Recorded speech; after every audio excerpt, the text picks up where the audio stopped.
اللهم إني أعوذ بك من عذاب القبر ومن عذاب جهنم ومن فتنة المحيا والممات ومن شر فتنة المسيح الدجال.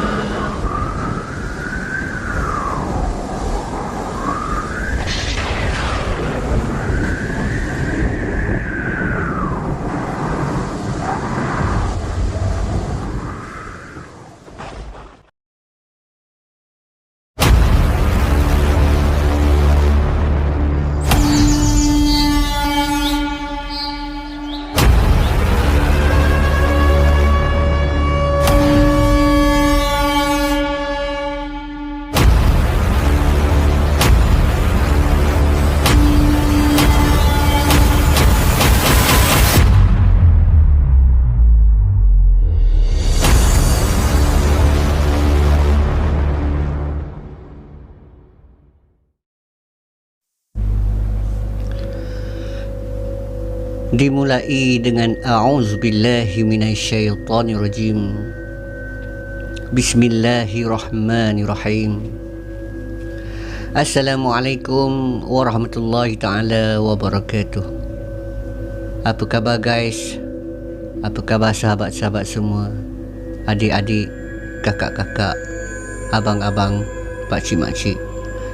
Semoga semuanya berada di dalam keadaan sihat sejahtera, dipermudahkan segala urusan dunia dan akhirat, insya-Allah. Amin. Amin ya rabbal alamin. So hari ini kita akan perbincangkan satu topik yang di mana tentang Dato' Laksmana Hang Tuah. Kita akan cuba kupas mengenai tentang di mana kebenarannya tentang kehidupan Dato' Laksmana Hang Tuah. Hang Tuah ialah seorang pahlawan legenda berbangsa Melayu pada masa pemerintahan Kesultanan Melayu Melaka pada abad ke-15, bermula dari tahun 1411 hinggalah 1511. Jadi pada hari ini, mari kita sama-sama mengupas sesetengah pendapat sejarawan yang mengatakan bahawasanya Hang Tuah itu hanya cerita rekaan, cerita hikayat, dongeng. Juga berdasarkan fakta sejarah, berdasarkan sumber sejarah, sumber sahih dan fakta yang ada. Kitab hikayat Hang Tuah itu sendiri ditulis pada tahun 1626, iaitu kurun ke-17, iaitu pada zaman Belanda. Seperti yang kita tahu, Kerajaan Melaka berakhir pada tahun 1511 pada zaman Kesultanan Mahmud Shah, dan hikayat Hang Tuah pula baru muncul setelah 100 tahun lebih lamanya. Persoalannya kenapa? Dan tambahan pula, ianya pada zaman Belanda. Adakah ianya tidak ada penambah perisa, penukaran cerita atau rekaan semata-mata? Jadi itulah hujah yang ditampilkan. Dan orang yang menyokong pula berkata, hikayat Hang Tuah itu sudah ditulis awal lagi, iaitu pada tahun 1411. Dan bila Kesultanan Melaka jatuh ke tangan Portugis, penulisan tersebut telah dibawa lari ke Goa, India. Kemudian orang kaya Sugoh, orang kaya Sugoh, orang kaya ni berasal dari Johor. Dia pergi membeli manuskrip tersebut dan bawa balik ke tanah Melayu kembali. Dan asbab itu penerbitannya, iaitu Hikayat Hang Tuah itu, terhasil pada tahun 1626. Perbahasan ini bukanlah cerita sehari dua punya cerita. Ia berlangsung antara profesor-profesor universiti dan bukan kecil-kecil anak punya kupasan dan perbahasan. Sehingga kan masing-masing kedepankan hujah dalam bentuk buku. Ada yang membahaskan Hang Tuah tidak wujud dan hanya rekaan semata-mata. Beliau menentang dengan pelbagai hujah, siap dengan buku, dan perlu diketahui, golongan yang menentang ini hujahnya lebih kuat berbanding yang pro dengan kewujudan Hang Tuah ini. Dr. Ahmad Adam, dia ada bukunya, dan Dr. Hashim Musa dengan buku mereka, iaitu bersama pensyarah UPM yang lainnya. Masing-masing dengan hujah masing-masing, berdebat dan berhujah menggunakan buku, tanpa maki hamun, tanpa takfiri, tanpa hukum kafir sesat, tanpa perli-perli, tanpa kutuk dan hina pada orang. Tapi berdebat secara ilmiah, berdebat dalam kitab, berlangsung suasana yang amat harmoni, yang amat akademik. Baiklah, dapatan daripada Dr. Hashim Musa dalam simpanan Okinawa, terdapat sebilah keris Lok 9 yang dijumpai di dalam kuil di dasar laut, yakni kuil tersebut runtuh dan berada di dasar laut. Selepas kajian, ternyata keris itu memang datangnya dari Melaka, dan keris Lok 9 bermaksud serta memberi makna ada hubungan diplomatik dan bukti kukuh. Ini disertai dengan bukti kukuh 9 pucuk surat antara kerajaan Melaka dengan kerajaan Rukyu, di mana 3 pucuk surat tersebut adalah datangnya daripada kerajaan Melaka.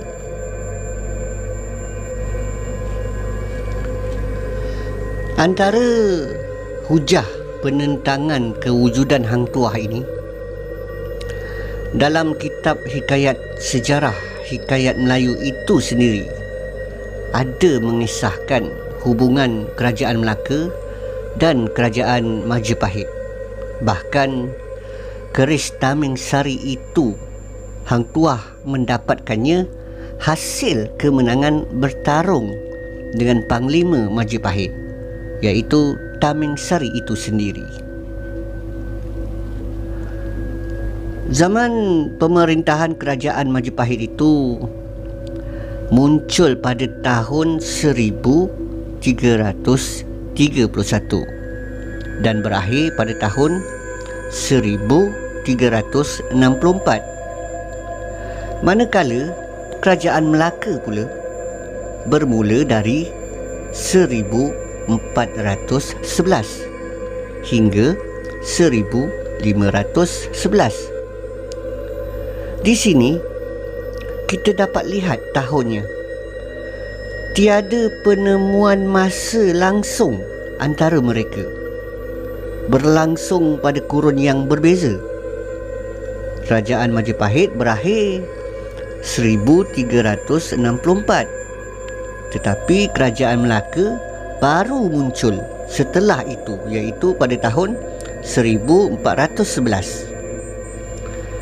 Lalu, bagaimana Hang Tuah mendapatkan keris Taming Sarinya itu?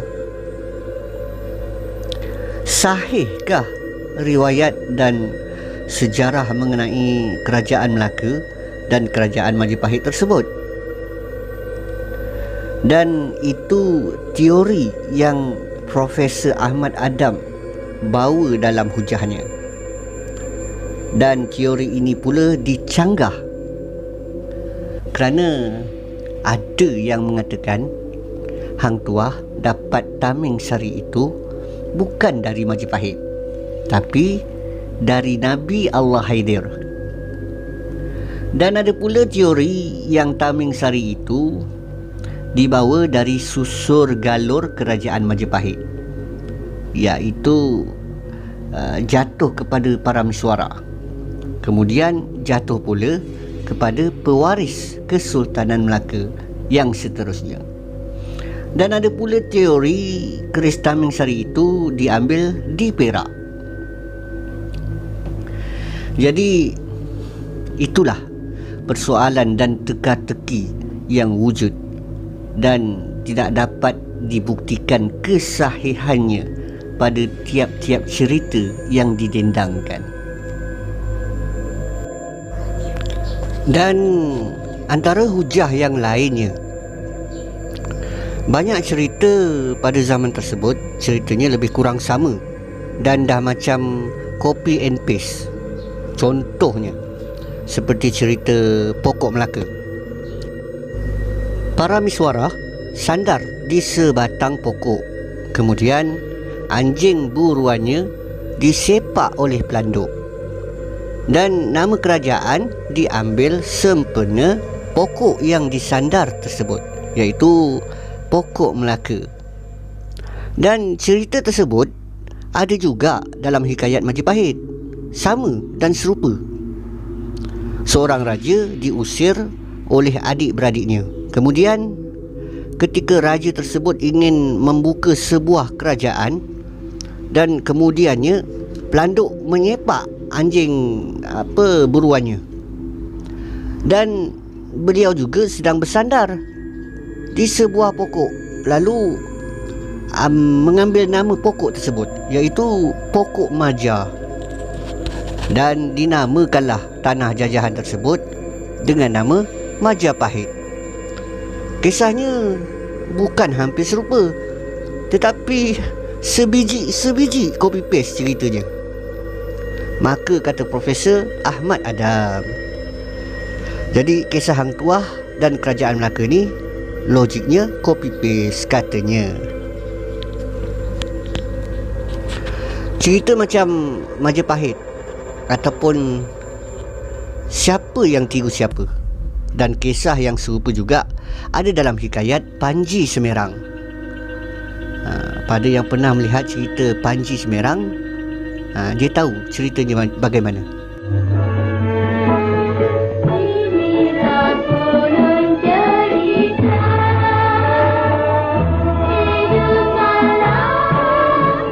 Tujuan apakah itu, Ayahanda? Bolehkah Ananda mengetahuinya? Ananda telah ditunangkan dengan Raden Inu Kartapati. Dalam hikayat Panji Semerang ada 5 panglima, iaitu Pangeran Inu Kertapati dan 4 saudaranya. Ceritanya memang sama, hampir sama dengan cerita Melaka. 5 saudara ni pada awalnya melawan Lanon, kemudian mendapat anugerah daripada Raja Jawa. Dan seperti mana Hang Tuah, Raden Inu Kertapati ini juga mempunyai keris keramat yang bernama Kalasani. Nama dia Kalasani. Adakah keris yang sama ataupun kerisnya lebih kurang? Ataupun adakah cerita tersebut kebetulan? Jadi cerita yang sama tetapi individunya yang berbeza dan tak sama. Ataupun adakah Raden Inu Kertapati ni Hang Tuah tetapi dia versi Jawa? Wallahu alam bisawab. Cerita yang sama juga, okey? Cerita yang sama juga terjadi pada kisah Puteri Gunung Ledang. Jadi versi yang sama dapat dijumpai versi yang sama dapat dijumpai di dalam hikayat Jawa, yakni kisah seorang raja yang bernama Persembahan Senopati. Persembahan Senopati ini telah jatuh hati pada Puteri Dasar Laut, Puteri Dasar Laut Selatan, iaitu memang top nama ni, Nyi Roro Ratu Kidul. Nama ni memang top. Dan seperti kisah Puteri Gunung Ledang, iaitu Ratu Kidul juga telah memberi syarat-syarat yang terlalu pelik, sama seperti Hang Tuah. Raden Inu Katapati ini gagal meminang, malu dan tak mahu kembali berjumpa dengan rajanya, iaitu Persembahan Senopati. Kalau dilihat kisahnya amat serupa dan sama dengan kisah Hang Tuah dan Puteri Gunung Ledang, memang sama. Maka itulah antara hujah yang sangsi dengan kewujudan Hang Tuah. Soalannya, memang copy paste kah atau siapa tiru siapa? Sebab ceritanya serupa, sama dengan hikayat Panji Semerang.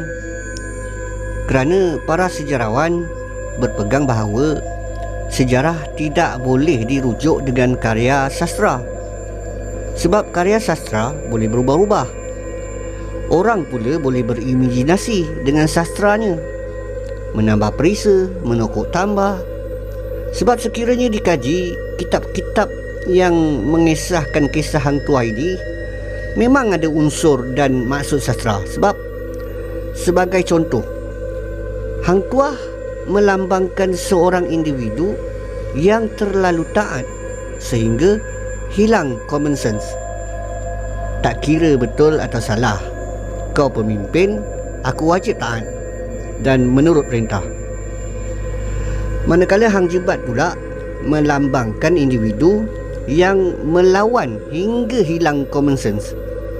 Tak peduli kau siapa, kau sultan ke, kau siapa ke, aku bunuh semua sebab kau dah khianat dekat saudara aku. Pada Tun Perak pula melambangkan kepada kebijaksanaan, tidak melulu, ibarat menarik rambut dalam tepung.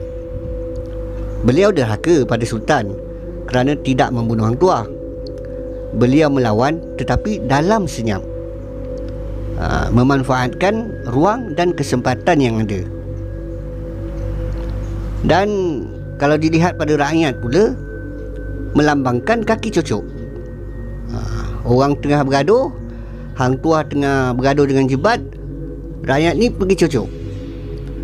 Jadi itu juga menjadi pertikaian sejarawan, iaitu perlambangan sastra. Mungkin benar hikayat itu adalah sejarah yang sebenar, tetapi kemungkinan itu ada yang mana merupakan produk ahli sastra dalam imajinasinya, ilusinya, fantasinya, tokok tambah berdasarkan cerita sebenar. Maka kesimpulannya boleh dirumus sebegini: tak mungkin watak itu boleh wujud. Ramai bercerita di serata dunia mengenai cerita yang sama, tetapi kita mengambil cerita itu hanya rekaan semata-mata. Sebab bila ramai bercerita, bermaksud Hang Tuah itu memang ada. Kalau diikutkan ilmu hadis, ia dipanggil mutawatir maknawi, sahih atas makna.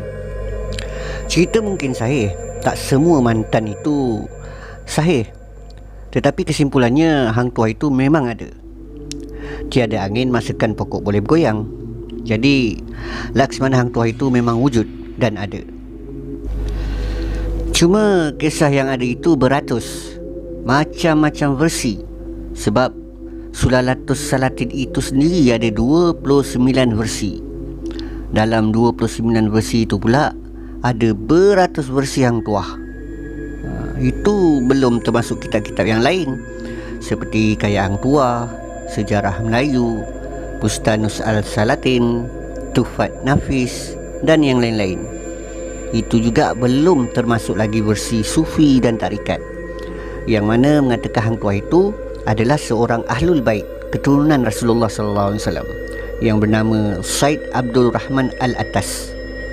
Pernah berjumpa Nabi Haidir dan sebagainya.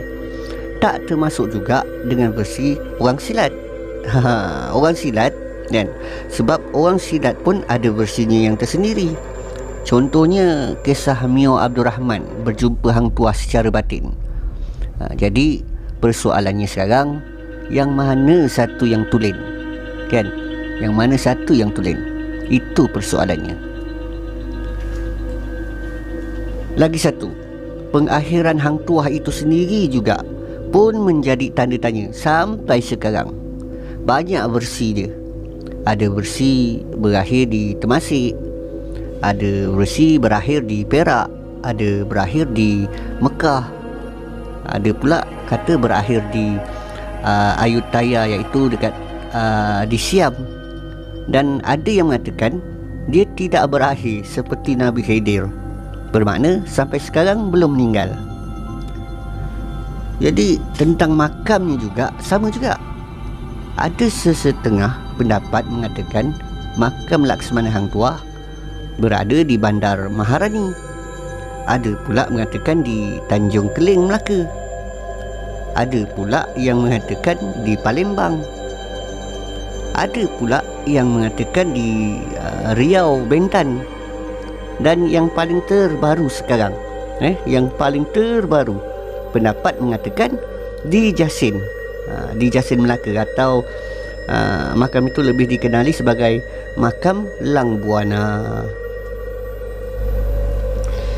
Jadi pada pendapat peribadi saya, tak kisahlah di mana sekalipun jasad Dato' Laksamana Hang Tuah disemadikan, apa yang penting ialah kita sebagai seorang Melayu yang beragama Islam hendaklah menjaga iktikad atau pegangan hati kita, supaya jangan sampai apa yang kita hendak buat dan apa yang hendak kita sampaikan itu akan menjadi fitnah, yang dosanya itu lebih besar daripada dosa membunuh. Sebagai orang Melayu yang beragama Islam, hendaklah mengamalkan kepribadian seperti mana kepribadian Dato' Laksamana Hang Tuah, yang senantiasa menjaga adab, sopan dan santun seperti apa yang dituntut di dalam agama Islam. Kehebatan Dato' Laksamana Hang Tuah bukan hanya terletak pada ilmu zahirnya sahaja, tetapi hebat juga pada ilmu kerohaniannya. Kekuatan sebenar Dato' Laksamana Hang Tuah dan orang Melayu terdahulu bukanlah terletak pada keris taming sarinya ataupun pada senjata-senjatanya yang lain, tetapi kekuatan itu datangnya dan letaknya pada ilmu ketuhanan dan fahaman tauhid yang mendalam. Ilmu dan amalan tauhid yang tinggilah yang telah mengangkat bangsa Melayu dikenali seluruh bangsa dan negara yang ada pada masa itu. Pada pendapat peribadi saya juga, sekali lagi, serta apa yang telah diberikan faham pada saya tentang satu kata-kata keramat yang pernah diucapkan oleh Dato' Laksamana Hang Tuah, tak akan Melayu hilang di dunia, ialah tak akan Islam hilang di dunia. Oleh itu, sahabat-sahabat semua, saya sudahi explore saya pada hari ini, penerangan explore saya pada hari ini. InsyaAllah kita akan bertemu di lain kali dengan explore yang akan datang. Saya sudahi dengan wabillahi taufik wal hidayah. Wassalamualaikum warahmatullahi taala wabarakatuh.